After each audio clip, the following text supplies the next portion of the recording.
My name is Zaid Aljebaje. I'm a cardiologist with Toledo Cardiology Consultant. I specialize in interventional cardiology.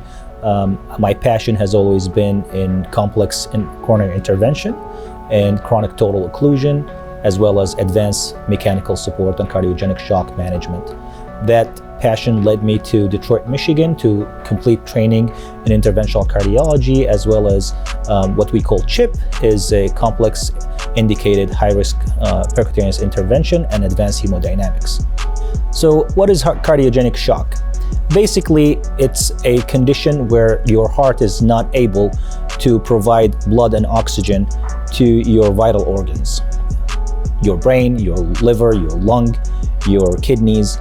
That happens in two conditions in the ballpark, either in an acute setting or a fast setting, where in a setting of a heart attack, if you're having a crushing chest discomfort and having a myocardial infarction, and that has affected your heart in a significant way to the point that the heart fails and not able to provide blood and oxygen to the vital organs. Another scenario in an acute setting or a fast setting, it would be a viral infection affecting the heart, or something happening, a damage happening to the heart in a very quick way. The other condition that leads to cardiogenic shock is a patient who has already a congestive heart failure from different etiologies, and then something happens to tip them over to a spiral deteriorating condition, becomes in a cardiogenic shock. These two conditions have different approaches in presentation, as well as different approach in treatment. They may at some point require special mechanical supports or special pumps to the heart to provide that perfusion, the oxygenation, and the blood supply to the vital organs. This can take the form of different support mechanisms, including intra-aortic balloon pump, a Impella, or a extracorporeal membrane oxygenation, for short, it's called ECMO. So extracorporeal membrane oxygenation is basically a bypass machine. A bypass machine for your heart, and could be also a bypass machine for your lung as well. When your heart is not able to provide blood and oxygen to your vital organs, it comes to the point where we have to breathe for the patient. We also have to pump for the patient.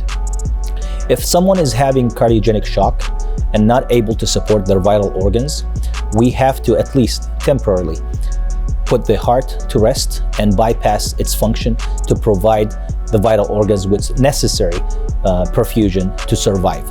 That could lead to recovery, and that's the hope usually, is that after a few days, the inciting incident in terms of like heart attack or viral infection will be taken care of, and then the cardiogenic shock can be resolved with time.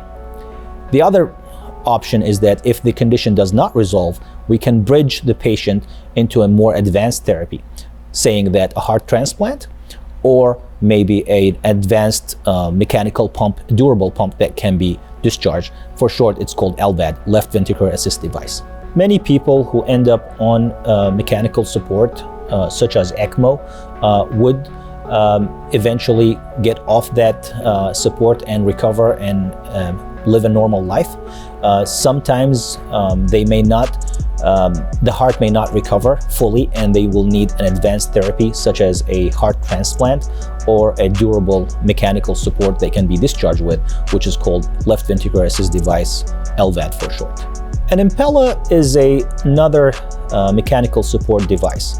Basically, it has a pump, and it has a cannula that goes from the arteries in the femoral area or the groin area and inserted inside the heart. What it does is basically takes the blood from the left ventricle, from the major pump chamber of the heart, and pour it into the major artery of the cardiovascular system, which is the aorta. And by that, it bypasses the pumping function of the heart. It rests the heart.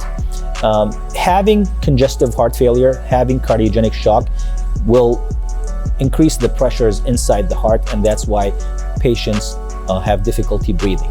And to relieve that pressure, we need to empty the heart efficiently and send the blood to the vital organs. And that's what an Impella can do. It comes in different shapes and forms. It has evolved in the past few years into a very efficient and smaller device, and more smaller and more efficient devices are coming every year.